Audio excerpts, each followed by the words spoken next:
First of all, we're going to introduce our industry leading experts. I'm just so excited to have them here today. I'm Tammy Hall. Tammy, I am so excited. I think you probably would win a prize of the person who's on the most coffee conversations. And I am just so honored to have you here today. Can you introduce yourself and tell us a little bit about what you're doing? Yeah, I've been in the roofing industry for approximately 13 years, and I'm honored if I'm getting that award because I really reference out Roofers Coffee Shop as a place for people to get in the know and to network and to see things. It's been a great help to me coming into this industry with no experience. You guys have been awesome. I've worked at CFS Roofing in Southwest Florida. I started that company with David Crowther, and then we went on to become a private equity company. And so I've had kind of that in a very short period of time, a very diverse background, doing everything from chief of staff to running the service department for 10 years and everything else in between, some project management. The roofing industry is addictive, and I just absolutely love it. And thank you for allowing me to be one of your panelists today. Oh, I'm so excited to have you here. Thank you, Tammy, so much. And I have to tell you, Brad, you are one of my favorite people to talk about topics and issues and everything else. We have some of the funnest podcasts. So I am so excited to have you here today. Please introduce yourself and tell us a little bit about your company. Brad Van Dam, VP of Growth for Carlisle Architectural Metals. That's five brands: Peterson, Drexel, Metalera, Hickman, and Citadel Architectural Products. We're part of the Carlisle Construction Materials Company, and very proud to be there. I've spent about 13 years on the edge metal side, primarily for commercial roofing. Moved into sheet coil roof and wall panel the last roughly 17 months when we were acquired by Carlisle. And prior to that, spent about 18 years as a contractor, related industry in the coatings and concrete industry, and really enjoyed my time transitioning from being a contractor where I started my own business and ran that with a partner, and then moving on to the manufacturing side. So you also are one of my favorite people to chat with. I really enjoy our communications, our involvement in all the things that Roofers Coffee Shop has brought us into or been involved in, and discussing kind of where the industry is going. So excellent to be here, and thank you so much for asking me to be on. Oh, thank you, Brad. This is going to be so much fun today. I tell you what. And I am so honored to welcome Scott Brennan, who I've actually worked with a lot in the past. And also we were just talking about it, last 10 years with Eagle View. But Scott, I am so happy to have you here to bring the technology insight. Please introduce yourself and tell us a little bit about what you do in Eagle View. Sure. So Scott Brennan, Vice President of the construction group at Eagle View, started 13 years ago, like Tammy, working in Heidi's team. So coming full circle, being on my first coffee conversation. Yeah. Yeah, over the 13 years, I worked in various parts of the Eagle View organization, primarily in construction. Also helped stand up some of our commercial imagery business, working with telecom, commercial real estate, as well as infrastructure, things like that. So now full-time construction and exteriors, running everything from the marketing to product development. But yeah, it's been a wild ride over the last 13 years, and I'm excited to be here. And thanks for inviting me.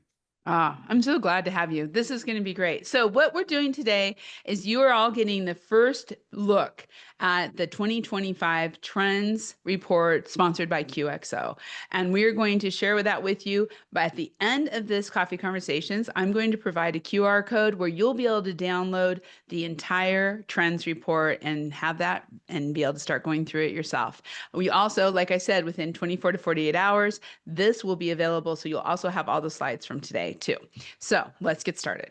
First of all, again, this is the 2025 Trends Report sponsored by QXO. This is our 9th year of doing this, and we are excited to show you everything that is going on. We had 201 respondents. This survey ran from May through September. I'm hoping many of you were our respondents and helped us with the survey, I want to say thank you very much. This is so important to the industry and to all of us who are trying to plan. So thank you so much for taking part in this survey. As you can see, we have 36 states and 1 country represented, actually 2 countries, US and Canada. And with California, Oregon, and Texas, and Florida leading. What's really interesting is almost always, if you're looking at the coffee shop, our top 3 states are California, Texas, and Florida. But of course, we were reaching out to our lot of friends in Oregon, where we're headquartered. And so we have a nice participation. Thank you, all of our Oregon friends. The type of work, really interesting. In the past, this has been pretty much normal, 30% residential, mostly residential, 31% mostly commercial, and 39% both. We had a slight change this year where we went 38% mostly commercial and 35% or 27% mostly residential, 35% both. So that was really interesting to see a little bit of that shift, and really, and of course, it all has to do with who was responding this year. We don't have the same people every year. But that kind of, as we go through the results, that gives it a little bit of a different bend.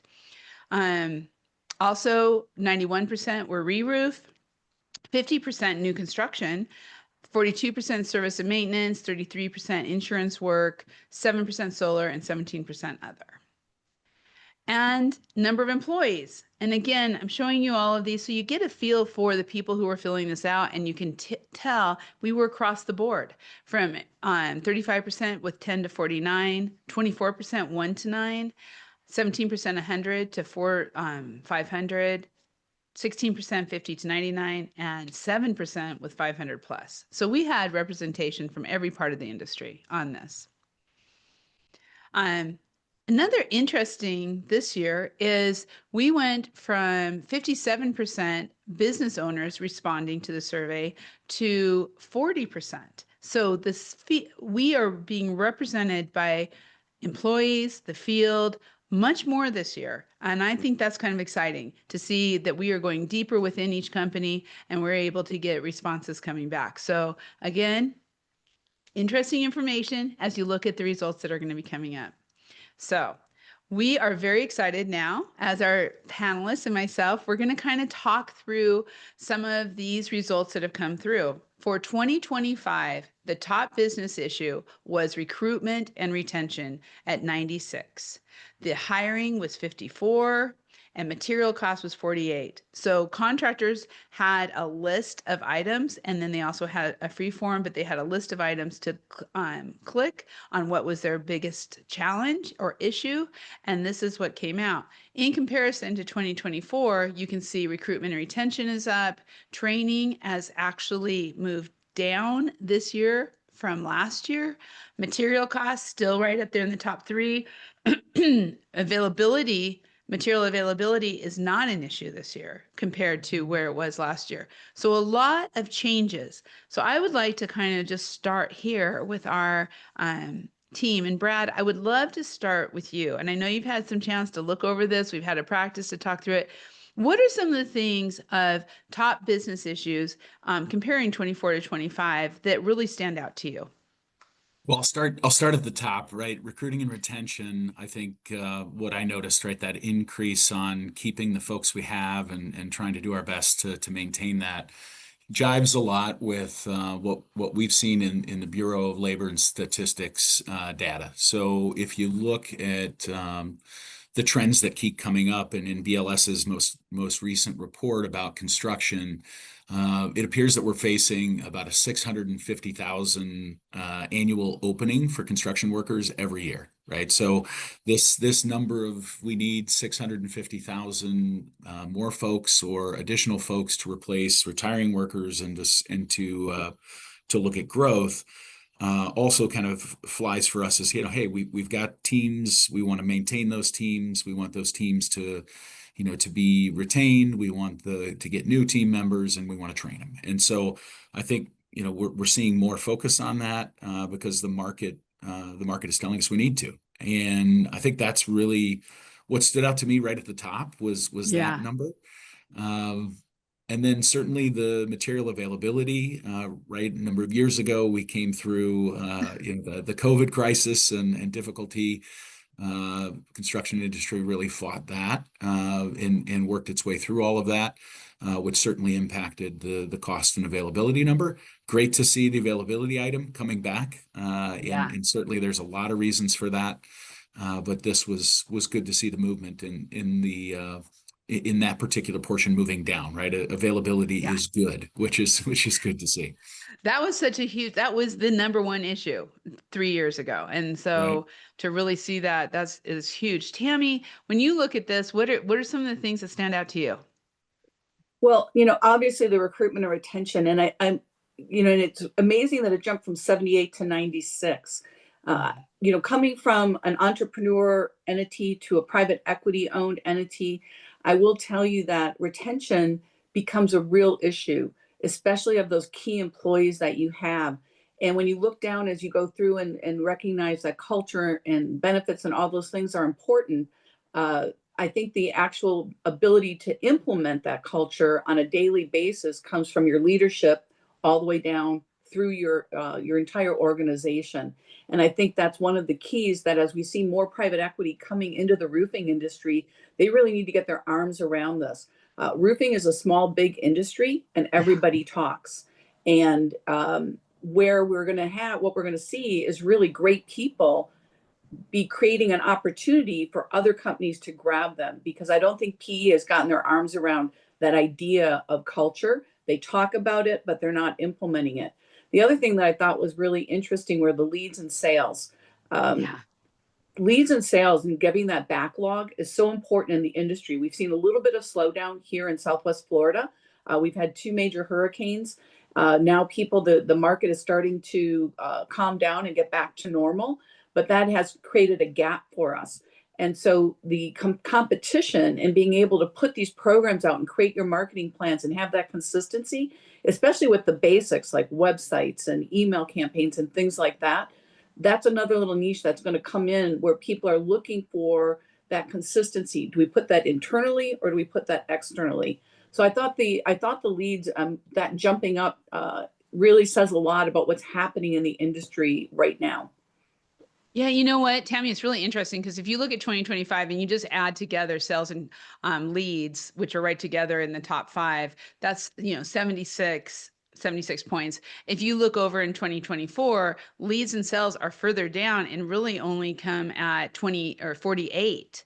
So it was just not as big a concern last year as it is this year. And of course, we all know what's going on with the economy. And I think really that plays to that is that number 3 under 2025 of material costs. So when you look at material costs, leads, and sales, all 3 together in the top 5, I think that's just that sign of what everyone is feeling with this unpredictable economy that we have going right now. They're seeing good things, but they don't know. It's kind of weird.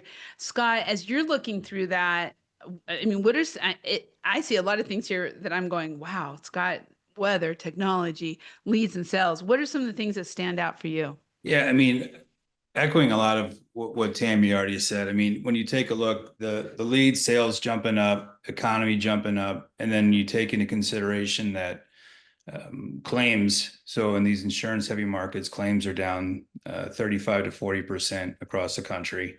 And so then you have to pivot. You have to figure out, how do I get into a retail market? How do I train my team to sell retail and build value outside of selling the insurance way. So Right. I think that's the top challenge as well that we're starting to see, because you're going to have to get good at both, right? And protect yourself when the weather doesn't come. Yeah. And we definitely, I mean, insurance did grow year over year, in it being an issue. But also, you know what, we probably looking at next year, we probably need to make sure we're breaking that down. What kind of insurance is the issue, right? Is it insurance claims? Is it insurance for your fleets? Is it workers' comp? All those kind of things. But I think no matter how you look at it, insurance is always a concern for anybody as they're working through things. Well, to all of your points, when we look, I just want to take a quick look here at the we really already talked about it, but that recruitment and retention and hiring and training. One of the things that really stood out to me on these slides is the fact that hiring in 2025 went above training, and training in 2024, that's kind of all we heard about, right? We need to do training, and we're going to have another slide on this. But I thought this was really interesting. And Tammy, to your point, you know, really, can you really have good retention if you don't have good training? I don't think so, Heidi. Personally, again, playing in both of those, the PE and the entrepreneur, owner type industry, that comes from the top down. How you're Mhm. setting up your safety folks and how you're doing your toolbox talks and how you're using NRCA has such a great catalog of training tools. There's some contractors that do such an extraordinary job of training. One of them off the top of my head is Advanced Roofing, Rob Canaris and his team. I mean, they have people dedicated that do nothing but training, whether that's a superintendent, a foreman, a service, it doesn't matter what it is. They actually have a curriculum that they put their teams through as an onboarding process. And when people want to level up and do things, because the industry doesn't hold you down. As you age out on the crew, you have this opportunity to become an estimator, a project manager, a safety director. The industry is so dynamic. And so if you're not a company that creates that culture to really promote from within and give your teams that opportunity to learn and engage, your recruitment is going to be nil because there's other companies out there that are recognizing this. And as again, I'm going to go back to as we become in this PE landscape where the numbers are more important than the people, even though they say it's not, you really need to be, as an owner, much more dynamic in really creating those retention opportunities where there's that career path for anyone and everyone. Yeah. And as we're seeing more women come into the industry, more opportunities for women to get out in the field, to become a project manager, to become an estimator, and really have that impact. So I'm really excited as we look at construction management courses, more women going, and our opportunity in our industry to grab those ladies and say, hey, have you thought of roofing? There's an incredible career path because we're going to have to fill this void somehow. And with Yeah. immigration the way it's going across the country, I think that's another sector that we don't overlook it, but we're not purposeful in our recruitment in that area. Yeah, that was really interesting because we do have a free area where people can just write what are some of their biggest concerns. And I was actually very surprised we did not have immigration come up in this. So I don't know if it's something that people feel like they're handling. It's just they were talking more, that's just their thing naturally included in recruitment and retention. But that is an interesting point. Tammy, I think we'll dive a little deeper into that next year, just to see kind of where people are feeling about immigration. But Brad, you were sitting there nodding. Share your thoughts. When you go into Pew or BLS further and you look at the data on the projected workforce, the working age population in the US without immigration is expected to decrease by 2035 by a significant amount. And so your point about immigration and how the US chooses to address that is clearly an issue for the commercial roofing industry, given what we said at the top, right? 650,000 overall construction workers. When you boil that down to how many choose roofing within that, that certainly is going to be a challenge. To Tammy's point, how do we engage, females in the workforce today and increase that percentage? I loved on some of the other stats we'll get to about the participation with things like NWIR. Yeah.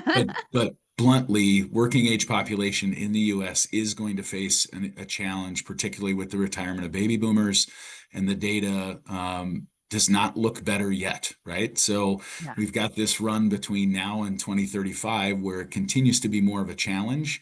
And immigration is one of the tools. Tammy talked about others that the industry is going to have to address, along with efficiency gains, tools like I'm sure Scott will communicate on, and technology. So I think a lot of those are ways that the industry still needs to see it. And the fact that labor is the number one issue still, granted in recruiting retention, it's important. Yeah, and it's really, I think it's really important to that point. We know technology is going to fill in at some point, and what is that going to do, and how is that going to change the dynamics, the structure, everything of our workforce? Because it will happen, and we know it. We see that all the time.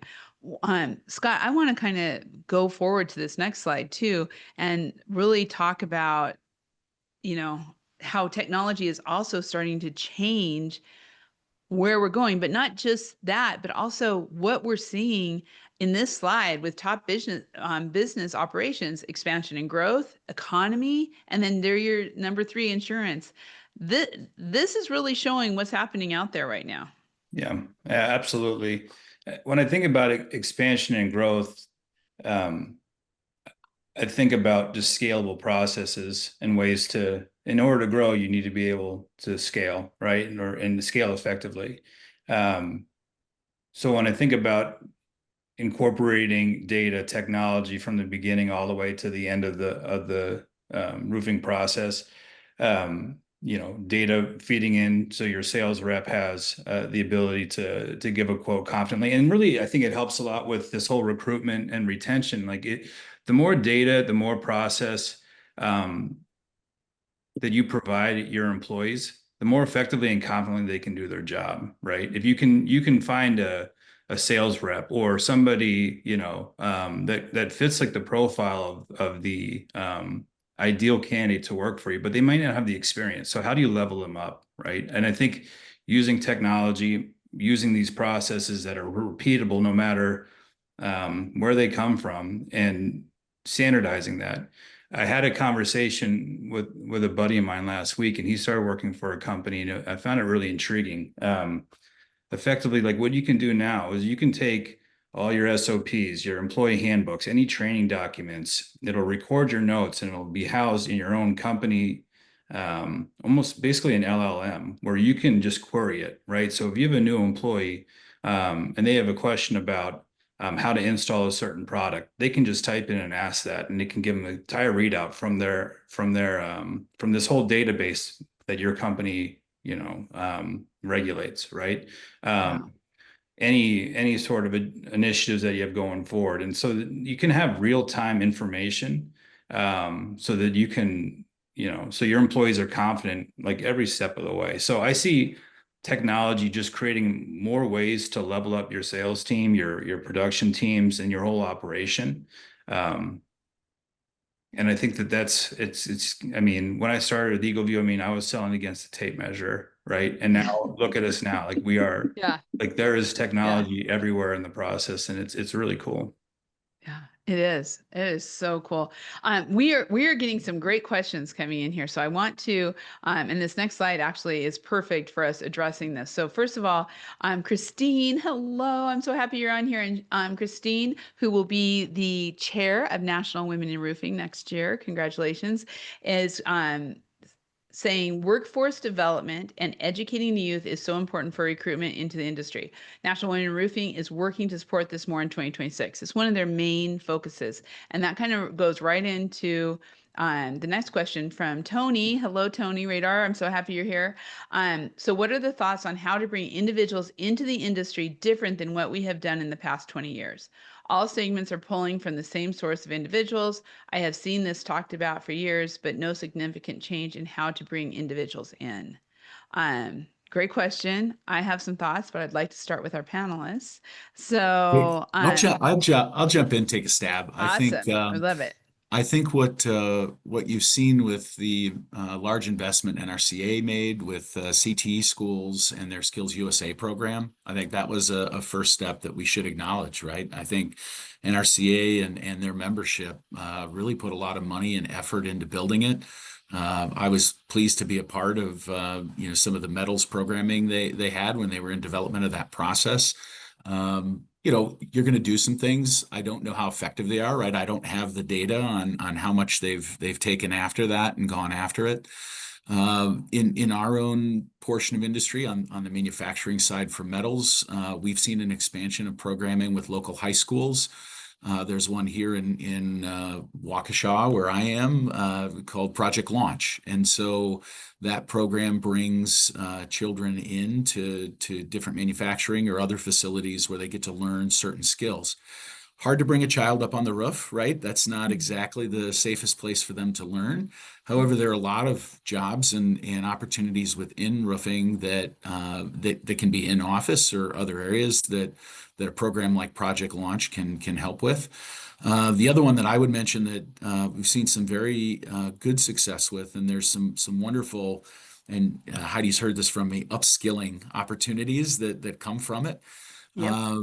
We have a local partnership at WCTC, which is another college here, where they do a dual enrollment. So 2-year college programming for drafting, estimating, and/or welding and some other manufacturing programming can go in and use that 2-year degree that they're searching for, work part-time at a facility like ours and get credits for that.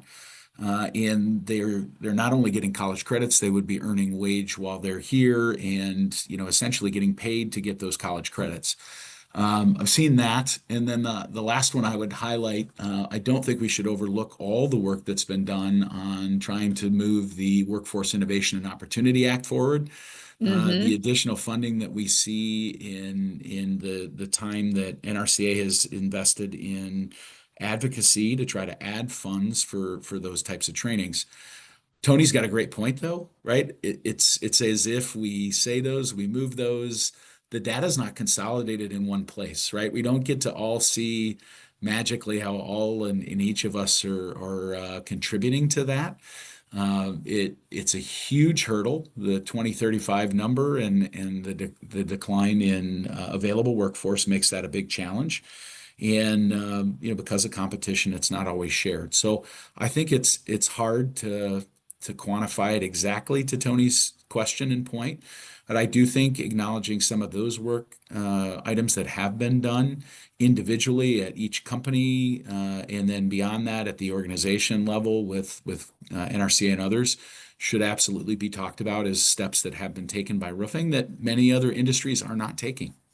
Yeah, it's so true. Tammy, you were just at the NRCA meetings. You heard a lot of this. I mean, that's the main talk. Absolutely. And I love the idea. The Roofing Alliance has done such an incredible job with Clemson creating the curriculum. Southwest Florida has Florida Gulf Coast University, our 10th newest university, which it's not that new anymore. They created 5 years ago a construction management course. And I was fortunate enough to sit on their advisory board as one of the subcontractors. And we were able to take that Clemson curriculum and move it over. So this year, for the first time, there is 3 credits for roofing through the construction management course. And this is the first year that those students are participating in the Alliance student competition. So I think we're getting the word out there. As Brad said, it's slow. But I also love the fact that we're talking about how do we reach these kids when they're in 6th grade, 7th grade, 8th grade, to give them an introduction to an industry that isn't just about being on the roof, but there's so many career opportunities within this industry. And I'm going to go back to Reed Ribble, Heidi. He really helped us turn that corner of recognizing how roofing is a career. It's not the last option. It is an actual career that you can have so much just lifestyle, camaraderie, great career goals, great financial benefits. And that's really exciting. And I think once we start communicating that, which we've been doing, that really helps get people interested, because there's not a lot of parents who say to their 13-year-old, hey, why don't you be a roofer? And so we want them to say, hey, have you thought of roofing? Yeah. And those VOTEC schools, those career high schools, that's where we're going. And again, Skills USA has been a big help to that. But I agree with Brad. Going back to your survey, Heidi, it's really hard to find consolidated data unless you're paying for these peer data to get information about what's happening in the industry itself. And I have talked to McKay Daniels about that as well. That's why your survey is just really incredible. But we need more. And we Yeah. need more so that we're informed, so that we can be part of the solution and not just dealing with our day in and day out. And a lot of people, as you saw in the survey, are worried about cash flow, worried about cost, all of these things. But we also need to cultivate our industry and find the time to do that. And whether that's a person who is multitasking and saying, hey, 24% of your job is to be engaged with our industry so that we all have an industry that we can be proud of and can continue to support these high paying jobs, because that's what they are. Yeah. And it's really an incredible culture, roofing. Once you're in, it's really hard to leave. Hotel California, I always say, no one leaves. And there is a little hope when you look here at this survey, because in 2025, not experienced the shortage went to 21% compared to 25% last year. Again, remember those stats I showed at the very beginning. We have a lot more commercial on here. So that's kind of interesting thought too. But we're definitely, the other thing I think when you look at this is really that increase from 24% to 30% on people looking for sales and salespeople, where we know the field has gone up to 53%. And I think that's a direct influence of immigration and what we're seeing there. But really interesting numbers to your point. And I do want to say, Tony came back, he says, he puts out to everyone, we need to gain support for the Dignity Act, to assist with keeping immigrants here working legally. Call your congressman, go to Roofing Day. We're going to have another coffee conversations on Roofing Day, all super important. But I do want to answer a few questions here, and then we're going to keep moving because this is going so fast. I love it. We did have a question about, does insurance on the business slide mean for roofers insurance with their liability, workman's comp, and all of that, or does it mean insurance carriers? It's a combination of both. And so that's one of the things I'm making a personal note for you guys for next year. We'll try to break that up for you more. But right now that is a combination. And Claudia, I love this question, said, since advertising and communications ranked, and I'm just going to go up to that slide, advertising and communications ranked at the bottom of the projected issues, do you think that this actually creates an opportunity for businesses to stand out, especially in attracting younger talent into the trades, which is exactly what we were talking about, by investing more heavily in branding and storytelling when others aren't? I can tell you, Claudia, that's my entire passion for what we do at the coffee shops. So I agree with you 100%. Right now is the time to surge forward as an industry and get out in front of them when other people might be pulling back. Let's keep it going, move it forward. Great questions. Thank you, everybody. I do want to real quick, because I just think this is such an important, we're going to skip recruiting. We're going to go to retention methods, just because I'm worried about time. And this is just such an important slide here with such a change in there. And Tammy, actually, I'm going to have you start off on this because you've already mentioned this, so we don't have to go deep into it. But when you look at the change from 2024 to 2025 on what is doing retention, it is amazing to see culture go from 36% to 50%. Heidi, we spend more time at our workplace than we do with our families. And so you really need to have an environment that's supportive, that's healthy, and safe emotionally.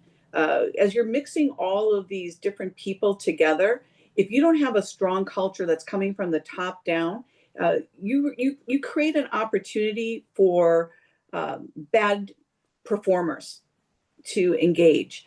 And don't get me wrong, there's nothing wrong with good ambition, but if you don't have a strong culture, sometimes these ambitious or overly ambitious people will start to knock around in your company, and it does create a little bit of chaos. I think there's a great analogy that was put out and by someone who said, one toxic person who's doing great, bringing in revenue, crushing it, but the toxicity that they have within your company, is it worth to keep that person? In the long run, the answer is no, it's not. Because you will make up where they're winning, they're killing everybody else within your system.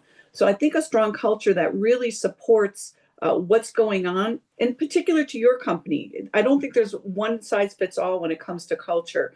You have to look at what your team works, but it does absolutely have to come from the top down.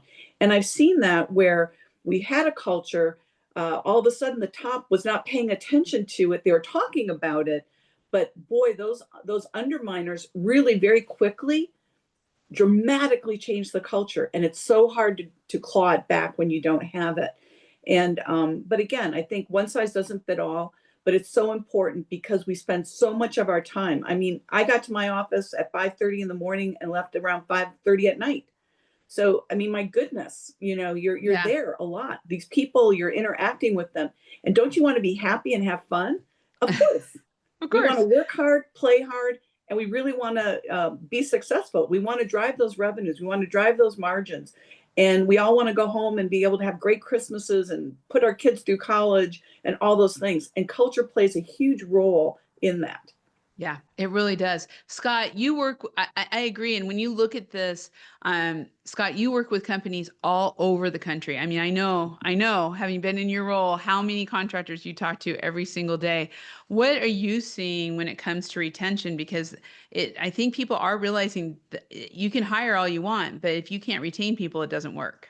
Yeah, it was interesting. I was actually at a contractor office in Orlando last week, 300 plus employees, and we were at dinner, and he was telling me that there's good turnover and bad turnover, like as everyone knows. And out of the 300 employees that he's had over the last year and a half, 2 left on their own that they wish had not left, right?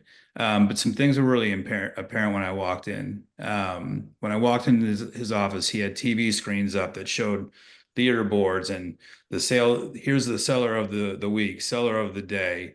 They had their weekly Monday meeting with the different teams, right? So there's communication, transparency, there's recognition happening, there's development happening, right? And all these things are what's going to keep someone around, right? Do they know what's needed? Do they know why it's important? Is there values and is there a mission statement that you echo every single day, right? And then, and as we're seeing more Gen Z, like what they're doing and the meaning of it matters, right?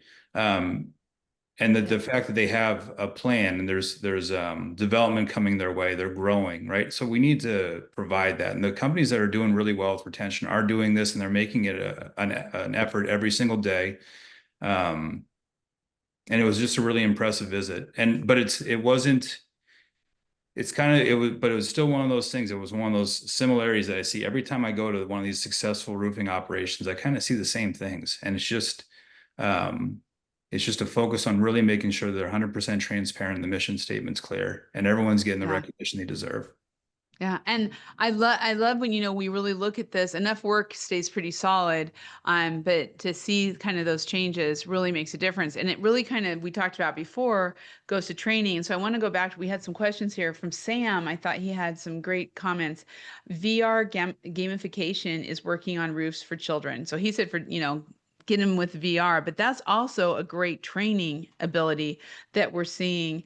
And he's also talking about, could robotics labor solution be in the future? And Brad, this is right up your alley. I mean, you guys do training, you do all of this, and robotics. And I love the fact that technology on the roof, continues to stay right up there, that people know this is going to be the future. Yeah, I think you bring up a good point there. A lot of the fear surrounding change comes from what happens with AI, what happens with robotics and automation, and what happens to the jobs that are associated with it. What we've experienced from our transition, from a smaller business with 50 employees to now at CAM, is that we've been able to continue the growth in employment through upskilling, right? So when you do deploy some type of an automation, or a process change that's for efficiency's sake, generally we found that those have been able to move along, and those staffers can find other positions to bring additional value. So I think that's been a big portion of the robotics transactions and transitions over the years. Particularly on the edge side of our portion of business. And you're seeing more equipment use for efficiency, new tools and equipment all the time. So yeah, I personally think that's a big gain. And robotics has certainly served to remove some of the safety items. Putting your hands near a piece of equipment that's a large break or a shear, the more it can be automated, the safer it can become. mobile movement of equipment and, different products, all safer if you can do that with some of the safety tools that are put in place and automation. So I think those are great. And I definitely like hearing that there's technology on the roof has kind of gone down. I think it's within that range, but seeing folks look at how do we automate or do something different is still very important to us. Important. And one of the things that I find along that lines, the technology that I find really interesting on this report is that software as a training need went from 27% to 22%. I am wondering if, and Scott, your thoughts on this, because to me, that's not so much that they don't, in my mind, I'm thinking that's not that they don't need software training, but that maybe we've gotten over the hurdle a little bit of that software has become adopted. And so that it's just people are understanding, it's more intuitive, and people are using it more. What are some of your thoughts on that? Yeah, absolutely. I mean, over the years, the amount of our customers that have gone from no CRM to a CRM it's almost, it's rare when we run into a company that's not utilizing some sort of software, right?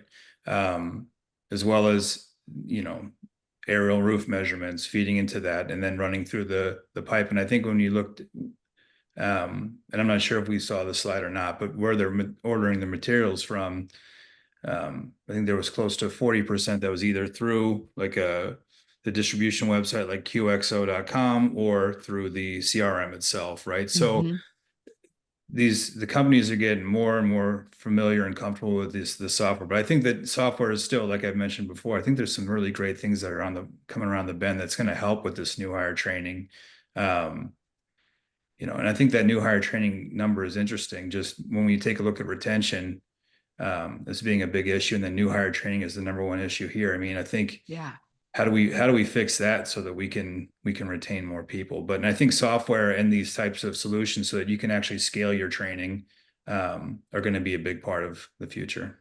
Yeah, AI, VR, all these things. I'm going to put a shout out to RT3. Check out Roofing Technology Think Tank. They're talking a lot about all of this. So, because this is so much fun, we're going through the hour pretty quick. I'm going to go through a couple slides and just share. You can get all of this in there, but we are, as always, the sub crews, we want to check on it. Interesting stat on this page is in 2024, we had 43% of respondents not using sub crews. This year, 23%. So sub crews continues to grow, has to do with the labor and all of that. And to Scott's point, when we look at kind of switching gears here, how are you all ordering and engaging with your roofing distributors? This was really interesting. Still, number one, sales reps in the field. So no matter what they say about AI, no one's taking away that relationship and that handshake. I mean, that is just, I think, integral to our industry and to construction overall. But there have been some shifts when we look here on distributor app websites and how much they're being used. And the fact that this year, the third one was phone, which we all are kind of like going, dial a number, really? That's kind of coming back. Maybe it's that relationship. But Scott, I would love your, you kind of touched on it. Thoughts on this overall? Sure. And I think it's great to have that relationship. Obviously, I think if you can automate it, it's better, right? Like if you can, what I've seen, on recent calls with QXO.com in particular, but all the distributors are making this push to make it a much simpler and easy process to submit your material orders directly through their system, right? And if it's powered by data that's already verified, so you have an aerial measurement report like an EagleView, it powers your quote, you give the quote, and then you can run that right down to a material order. I think there's just an efficiency there that frees you up and like pull these manual processes out of your workflow, automate everything you can, and then you can scale. When you're talking about one of the major issues is growth and expansion, I think the fastest way is just to build these processes, automate it, and just use it in your workflow. Put it down. I agree. And, Tammy, you have 13 years of experience with a commercial roofing contractor, do any of these numbers surprise you on some, the fact that some of it, a big person I love, third-party platforms went actually down this year. It went from 16% to 10%. So I'm just curious, like, do you think that's influenced by the higher commercial respondents? I think so. And the other thing, or I'm sorry, Heidi, is that with tariffs and everything else coming into play, I don't think people were as comfortable using third-party platforms, and they wanted to really talk to that sales rep, or they wanted to get on that website. The reps in the industry are phenomenal, and you can't forget, again, when you're coming back from in the morning and they're bringing you, coffee, or they're bringing you great sandwiches, or they're also sharing with you what's happening in the distribution industry. So that Right. engagement that you have, where when you're going online and you're really busy and you got 12 projects going on at the same time, yes, that efficiency really works, but that human contact and that conversation, that 15 minutes that you're spending with somebody, really is a wealth of knowledge. I love all of the opportunity. I did a little bit of project management just so I could get a well-rounded in the industry versus the marketing and service. And, it's a big job. And writing all those POs and working, we fortunately had the edge. We use EagleView. The opportunity to be efficient is there, but I really think that salesperson in the field, and even though it dropped 1%, I don't, I hope we never get away from that interaction. A lot of us are remote. We work, our hybrids work part-time in the office, part-time at home. But to stay on top of this industry and what's going on, I'm a ferocious reader, but at the same time, having a conversation with someone, you just can't get around that. And I think those Yeah. sales reps really take time to understand what's happening, and they're educating themselves. So, I like the idea that we still have reps in the field. I'm appreciative of the supply houses that continue to do that. Picking up the phone, I noticed when I was doing some projects, I was on the phone a lot just to clarify. So depending maybe on the experience of your project manager or your purchaser, that may be where the phone is up a little bit, because as we're bringing new people into the industry, they don't have 10 years of buying experience, or maybe that time in the project management world where they understand everything and they're asking more questions, and as projects are coming through, and different segments of the project that they're working on. And I think that's why phone dial in number is probably ranking up there a little bit.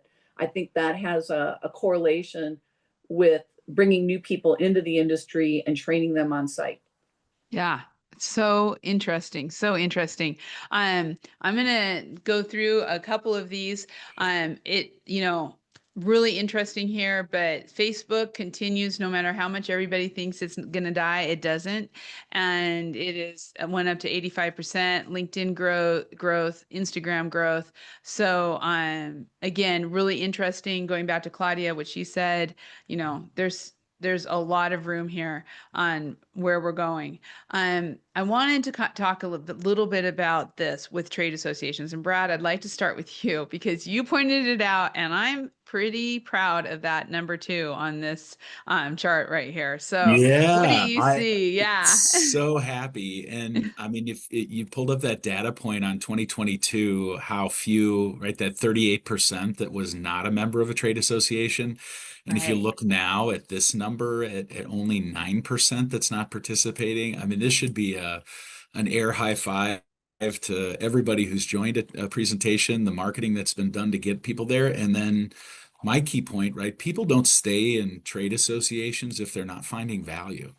Right. And so I think what's really cool about this data and seeing the 2022 change, when you look at how many have joined and are participating, it also means they haven't dropped out. They haven't gone, to no trade association, in spite of all the challenges the industry has faced with what they cited before in costs and material availability and labor. They're going to these associations to partner. And I loved when we were approached about starting an NWIR branch in Wisconsin, and we had a bunch of teammates here at our office in this location jump in and say, let's start this branch and get it going. It's just cool seeing the momentum from that. So love this, and I just the point about the 9% was awesome to see in this data. Very cool that's the remaining part that just hasn't found the right one yet, or hasn't found the value from one yet. But there's so many options in this one. So great to see. Yeah, this is, I have to tell you, so exciting when you look at it overall. And I want to, going back to the questions, Jason had a question on what are the top trends of metal roofing materials. And so I wanted to point out here that we do have MRA, Metal Roofing Alliance. We have MCA, Metal Construction Association. And then Jason, one slide we did not show on products used, metal was #1 this year. And that you will see that in when you get the full report. Metal was the #1, and then followed by asphalt and single ply, so that was 2 years in a row that metal has been top. So we will get some more, to your point, more questions in there about metal, but from what you can tell, a lot of the answers that are in here today on these big issues did come from people who are in the metal industry. So, and trend wise, labor and everything else is the same. Jennifer George, I just want to shout out, thank you. If you guys are in the chat, read this. Jennifer is rocking it and doing so much with Skills USA. This is the future. Let's build Girls Camp as we see. And that's why we keep seeing this National Women in Roofing grow. So Claudia also had some great things. So I just want to make sure we are, oh yeah, there's some great. Jennifer said, agree with Tammy. For us, it's about the customer service. While we are located in Flagstaff, we purchase from QXO in Glendale due to the relationships with the team. Quick response, willing to work on numbers, keeping us informed, and celebrating and personal successes and milestones. I mean, that just says it all on that distributor thing. Great, great comments. We did have a question here that I want to make sure. With tools like ChatGPT becoming more popular, have you noticed homeowners becoming very confident in answers that are actually incorrect? Not because the AI is wrong, but because the client didn't give the right context. We're finding that sometimes we have to rebuild trust because AI gives them a confident answer based on incomplete or inaccurate information. Are we seeing a trend in that? That is a great question. We do not have a slide on here, but we do have more technology slides in the overall download that I'll show you here in a second. And I do want to say, Claudia, we are seeing that a lot. With our Ask a Roofer site, we're having a lot, it's growing quickly with homeowners coming in. They're looking for valid sites to ask questions. So getting involved with some of those kind of sites, I think is important to continue to get the right information out there. The more correct information we put out on the internet, the more AI will grab the correct information. So really important, I think, for us overall. Okay, we have one more slide. And this one, so I'm going to preface this, is that the Coffee Shops has a very young crew. We have a lot of Gen Z, a lot of millennials, and this is very important to them. So every year, no matter what the industry is saying, they're like, we want to talk about sustainable practices. We want to know what's going on. So that is, for hiring, an important thing to know. But this results that we got this year blew me away on sustainable. I was just like so impressed with this. So Scott, I'm going to start with you. Just like I said, you see a lot of contractors over there, and we're closing in on end of our hour, but just a quick, what grabs you here?